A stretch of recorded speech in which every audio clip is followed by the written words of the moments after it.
আসুক, এর অর্থ এবং কর্ম ব্যাখ্যা কেউ বুঝতে পারো বা না পারো সেগুলো পরের প্রশ্ন।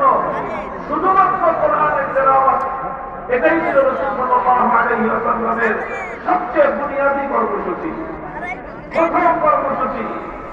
জাহিলিয়াতের দুর্নীতিকে ভেদ করবার জন্য, জাহিলিয়াতের এই প্রাচীরকে ভেঙে গুড়িয়ে দেওয়ার জন্য বিশ্বনবী মুহাম্মদ আরবি সাল্লাল্লাহু আলাইহি ওয়াসাল্লাম জাহিলিয়াতের বর্বরতার অন্ধকারের প্রাচীরের মধ্যে সর্বপ্রথম যে আঘাত ফেলেছিলেন, সে আঘাত ছিল আল্লাহর কোরআনে পাকের তেলাওয়াতের এই আওয়াজ শুনি। কোরআনের তেলাওয়াতের মধ্যে আল্লাহ পাক রব্বুল আলামিন এই পাওয়ার, এই অ্যাকশন, এই কথা আল্লাহ পাক রব্বুল আলামিন রেখে দিয়েছেন। অনেক মানুষ মনে করতে পারে, অনেকে মনে করে বেরোবো না বুঝে পড়বে, অনেকে আবার এটাকে একটু ব্যাখ্যাপ্ত শব্দ বলে কোটা পাখির মতো শুধুমাত্র মুখের স্পোর্ট নামে হাওড়ায় নামছে না।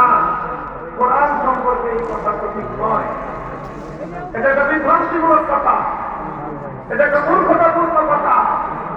কোরআন পৃথিবীর অন্যান্য গ্রন্থের মতো নয়। পৃথিবীর অন্য যে কোনো বিষয়বস্তুর গ্রন্থ, অন্য যে কোনো বিষয়বস্তুর বই পাঠ করলে, অর্থ না বুঝে পাঠ করলে কোন উপকারিতা নাই। কেউ যদি সাহিত্যের বই পাঠ করে, অর্থ যদি না বুঝে লাভ হবে না। কেউ যদি দর্শন শাস্ত্রের বই পাঠ করে, অর্থ না বুঝলে উপকার হবে না। কেউ যদি বিজ্ঞানের বই পাঠ করে, অর্থ কর্ম না বুঝলে সেটা কোনো বৈজ্ঞানিক হতে পারবে না, বিজ্ঞান থেকে উপকৃত হতে পারবে না। কেউ যদি গল্পের বইও পড়ে, অর্থ যদি না বুঝে গল্পের মাহাত্ম সে বুঝবে না। উপন্যাসের বইও যদি কেউ পড়ে, অর্থ না বুঝলে উপন্যাসের চরিত্রগুলোকে সে ধারণ করতে পারবে না। পৃথিবীর অন্য সব বিষয়ের দ্বারাই এই কথা প্রযোজ্য।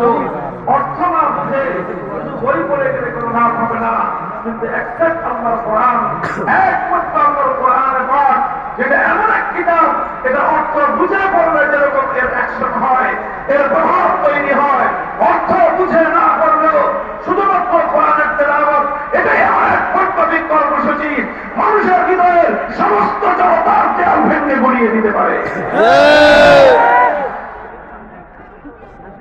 এই জন্য যারা পবিত্র কোরআনে কারীমকে অন্য সাধারণ গ্রন্থের উপর, অন্য সাধারণ পাঠের উপর যারা অনুমান করে বলে যে কোরআন না বুঝে করে কি ফায়দা, কি লাভ, এটা তাদের অজ্ঞতার প্রসূত কথা। কোরআন বুঝতে হবে সেটা ভিন্ন কথা, কোরআনের মর্ম জানতে হবে সেটা ভিন্ন কথা, কিন্তু কোরআনের তেলাওয়াত এটা হলো একটা স্বয়ং সম্পূর্ণ কর্মসূচি এবং এটাই হলো রাসূল সাল্লাল্লাহু আলাইহি ওয়াসাল্লামের প্রথম এবং বুনিয়াদী কর্মসূচি। এই জন্য আল্লাহ পাক যখন কোরআনের তেলাওয়াতের কথা বলেছেন, তখন এই শর্ত আরোপ করেননি যে কোরআন বুঝে তেলাওয়াত করতে হবে, বরং আল্লাহর নবীর প্রথম কর্মসূচি হিসেবে আল্লাহ পাক রব্বুল আলামিন তাওহীদ করতে বলে দিয়েছেন, ইয়াতলু আলাইহিম আয়াতিহি هو الذي بعث في الأميين رسولا منهم يتلو عليهم آياته تلاوة كتاب الله। এটা হলো মুহাম্মদ সাল্লাল্লাহু আলাইহি ওয়াসাল্লামের প্রথম এবং বুনিয়াদী কর্মসূচি।